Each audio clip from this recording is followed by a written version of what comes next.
എറണാകുളം ജില്ലയിലെ പടിഞ്ഞാറൻ പ്രദേശങ്ങളിൽ ഇടവിട്ട് ഒറ്റപ്പെട്ട മഴ തുടരുന്നു. മഴയിൽ തോപ്പുംപടി, മുണ്ടംവേലി പ്രദേശങ്ങൾ വെള്ളക്കെട്ടിലായി. കഴിഞ്ഞ ദിവസം ഇടുക്കി ജില്ലയിൽ പെയ്ത കനത്ത മഴ കാരണം മൂവാറ്റുപുഴയാർ നിറഞ്ഞു കവിഞ്ഞൊഴുകുകയാണ്.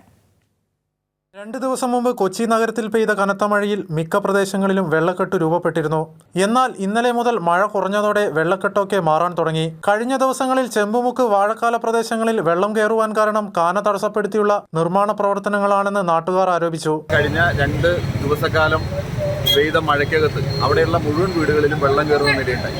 ഇതിന് കാരണമായിട്ട് പറയുന്നത് മെട്രോ നിർമ്മാണവുമായി ബന്ധപ്പെട്ട് വന്നപ്പോൾ അവിടെ ആ നിലവിലുണ്ടായിരുന്ന കാണയും അതുപോലെ തന്നെ അവിടെ ഉണ്ടായിരുന്ന ഒരു ചെറിയ ബ്രിഡ്ജും ഉണ്ട്.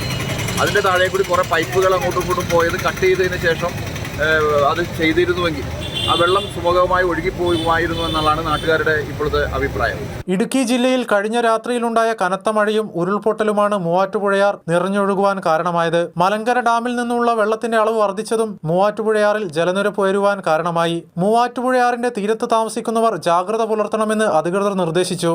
ആലുവയിൽ പുലർച്ചെ 2 മണിയോടുകൂടിയാണ് മഴ ആരംഭിച്ചത്.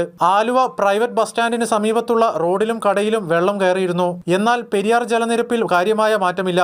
കോതമംഗലം, പൂയംകുട്ടി, കുട്ടമ്പുഴ പ്രദേശങ്ങളിൽ കാര്യമായി മഴ പെയ്തില്ല. നിലവിൽ 6 ദുരിതാശ്വാസ ക്യാമ്പുകളാണ് എറണാകുളം ജില്ലയിൽ പ്രവർത്തിക്കുന്നത്. കൈരളി ന്യൂസ്, കൊച്ചി.